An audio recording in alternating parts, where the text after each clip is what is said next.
बड़ी खबर, सोनम रघुवंशी का जेल में 1 महीना पूरा हो चुका है। 21 जून से जेल में बंद है सोनम रघुवंशी। सोनम की गतिविधियों को लेकर सूत्रों से खुलासा, जेल में सोनम से मिलने परिवार का कोई सदस्य नहीं आता। सोनम जेल में किसी को याद नहीं करती है। सूत्रों के हवाले से खबर मिल रही है, सोनम को राजा की हत्या का कोई अफसोस भी नहीं है। जेल के जीवन में पूरी तरीके से ढल चुकी है सोनम। सोनम को जेल में कोई काम अभी तक नहीं दिया गया है, तो सोनम से मिलने के लिए कोई परिवार का सदस्य नहीं आता है। सोनम को 1 महीना जेल में बंद हुए हो चुका है। इसके अलावा बड़ी खबर यह भी कि सोनम को अपने किए पर कोई पछतावा नहीं है। अभी तक कोई कामकाज सोनम को नहीं दिया गया है।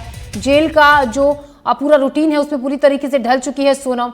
सूत्रों के हवाले से खबर आ रही है। तो 1 महीना सोनम को जेल में बंद हो चुका है, लेकिन अभी तक उससे परिवार का कोई सदस्य नहीं मिलने पहुंचा।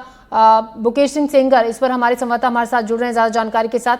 मुकेश, जो बड़ी बात ये कि 1 महीना हो चुका है, इस दौरान ये खबर कि कोई पछतावा अपने किए पर सोनम को नहीं है, कोई सदस्य अभी तक परिवार का मिलने उनसे नहीं पहुंचा है वहां पर। जी देखिए, बिल्कुल 21 जून को सोनम जेल गई थी और तब से वो शिलोंग जेल के अंदर है। और अभी जो हमारे जेल सूत्रों से जानकारी मिली है कि सोनम से मिलने उसके परिवार से अब तक कोई नहीं पहुंचा है। और सोनम जो बाकी कैदी हैं उनसे अपने केस के बारे में कोई बात नहीं करती है। जेल सूत्रों के मुताबिक उसे अपने किए पर कोई अफसोस नहीं है, क्योंकि अभी कभी उसने जेल में नहीं कहा कि उससे गलती हुई। और साथ में वो जो बाकी कैदी हैं उन कैदियों के साथ में बिल्कुल ढल चुकी है। उसे वहां कोई परेशानी भी नजर नहीं आती है। उसको एक विशेष सेल में रखा गया है जिसमें उसके साथ 2 सीनियर महिला कैदी हैं और 24 घंटे उससे जो सीसीटीवी कैमरे हैं उससे उसकी निगरानी की जाती है। जो जेल अथॉरिटी हैं, जो जेल सूत्र हैं, उनके मुताबिक सोनम को ना तो अपने किए पर अफसोस है और ना ही उसे ये अफसोस है कि उसके परिवार के लोग उससे मिलने क्यों नहीं आए। दोनों ही बातों से उसे कोई फर्क नहीं पड़ता है, क्योंकि बाकी जो कैदी हैं उनके साथ वो पूरी तरह से ढल चुकी है। शिलोंग जेल के अंदर करीब 496 कैदी हैं, जिसमें 20 महिला कैदी हैं और सोनम दूसरी महिला कैदी है जो कि किसी हत्या के मामले में बंद है। इसके पहले एक और महिला कैदी थी जो हत्या के मामले में बंद थी।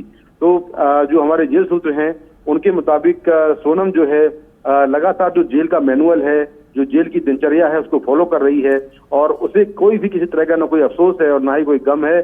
और फिलहाल उसको ये भी अफसोस नहीं है, ये भी उसको दुख नहीं है कि उसके परिवार के लोग उससे मिलने नहीं आते। जी, शुक्रिया आपका जानकारी के लिए मुकेश। तो अभी तक परिवार का कोई सदस्य मिलने के लिए सोनम से नहीं आया। 1 महीना हो चुका है, पूरी तरह से केस जेल के रूटीन में ढल चुकी है, लेकिन अपने किए पर किसी तरीके का कोई पछतावा सोनम को नहीं दे। और अब खबर रीवा से, जहां सीएम मोहन के काफिले की गाड़ी मवेशी से टकराई। वीवीआईपी सुरक्षा के बावजूद छूटा वहां पर गाड़ियों से एक पशु आकर टकरा गया। रीवा से चौराहा की ओर सीएम का काफिला जा रहा था। बताया जा रहा है कुछ दिनों पहले छुट्टा पशुओं को लेकर जारी हुआ था आदेश, उसके बावजूद आवारा पशुओं को सड़कों पर अभी भी देखा जा सकता है। और इसी के चलते एक जो गाय है वो सीएम के काफिले की गाड़ी से टकरा गई। डीएम के आदेश के बावजूद सड़कों पर घूम रहे हैं खुले में आवारा पशु। छुट्टा पशुओं की सुरक्षा को लेकर कितने ही कायदे कानून बने हैं, लेकिन क्या वो कारगर साबित हो रहे हैं, ये इन तस्वीरों से दिख रहा है साफ। सीएम का काफिला रीवा से चौराहा की तरफ जा रहा था, उसी दौरान एक गाय जो कि उनके काफिले की एक कार से टकरा गई। और इस खबर पर ज्यादा जानकारी के साथ जावेद अंसारी हमारे संवाददाता हमारे साथ जुड़ रहे हैं। जी जावेद। जी, ये बीती शाम मुख्यमंत्री स्पेन से सीधे दिल्ली लौटने के बाद रीवा आए थे। उनके ससुर का देहांत हो गया था, उस समय वो नहीं आ पाए थे, विदेश यात्रा में थे। एयरपोर्ट से जैसे ही मुख्य मार्ग की ओर आए, पुख्ता सुरक्षा व्यवस्था के बावजूद उस इलाके में काफी मवेशी आवारा जानवर नजर आते हैं। वीडियो में साफ तौर से दिखाई दे रहा एक पुलिसकर्मी गाय को हटा रहा, उसके बावजूद गाय की तादाद ज्यादा थी। एक गाय एक मुख्यमंत्री के काफिले से आके टकरा जाती है। अभी कुछ दिन पूर्व ही कलेक्टर रीवा ने साफ तौर से सभी विभागों को निर्देशित किया था कि आवारा मवेशियों को तत्काल ही सुरक्षित स्थानों पर ले जाए, गौशाला में ले जाया जाए। जी जावेद, शुक्रिया जानकारी के लिए। तो अभी कुछ वक्त पहले ही एक आदेश जारी किया गया था कि आवारा पशुओं को अगर सड़क पर देखते हैं तो उन पर एक्शन लिया जाएगा। नगर निगम को सख्ती से आदेश दिया गया था कि इस दिशा में कोई कदम उठाए, लेकिन उसके बावजूद ये तस्वीर है रीवा की सड़कों की। सीएम के काफिले से एक गाय टकरा गई।